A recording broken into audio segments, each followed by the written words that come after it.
the gentleman, Dr. Hayworth. And I thank our distinguished colleague from Tennessee, Dr. Rowe.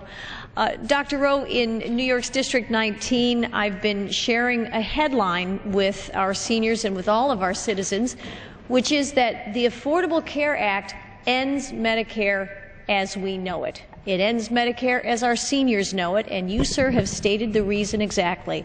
The Independent Payment Advisory Board, which was written into law, passed by the 111th Congress, signed into law by President Obama, the Independent Payment Advisory Board will assure that our seniors, starting in 2015, when they have to make a 0.5% cut in Medicare's budget, our seniors will stop having the access to care that they are accustomed to, and they will not be happy about it.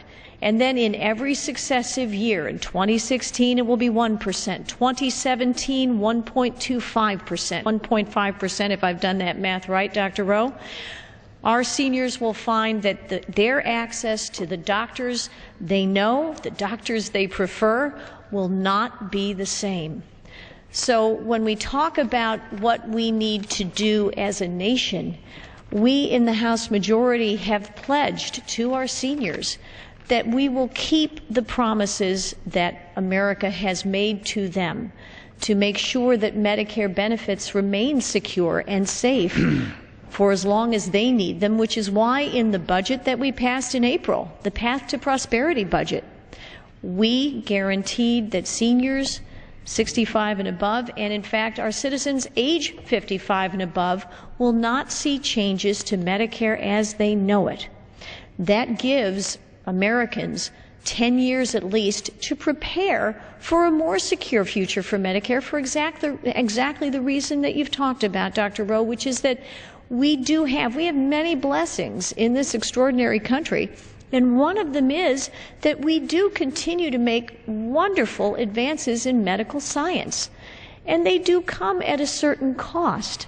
So we have a challenge that we need to face together. There are certainly ways in which we can, together as a nation, figure out how we make our health care more cost effective. And there are lots of opportunities. It's true, there's waste, fraud, and abuse in the system. That needs to be addressed. There are also ways that we can protect our health better in our youth that Americans haven't necessarily had to think about nearly as much in the past couple of decades, but that they are starting to think about. So we need to make sure that we're making those advances together, and that our seniors and all Americans who need advanced care will be able to get it. The sickest among us will not be deprived of care because of the arbitrary decisions of a board that has to cut budgets. Again, that's the headline. The Affordable Care Act ends Medicare as you know it, but what the budget that the House Republican majority passed in April does is to restore Medicare as our seniors know it and allow all Americans time to prepare for a better future for Medicare. Thank you so much, Dr. Rowe. I thank the doctor for being here. Just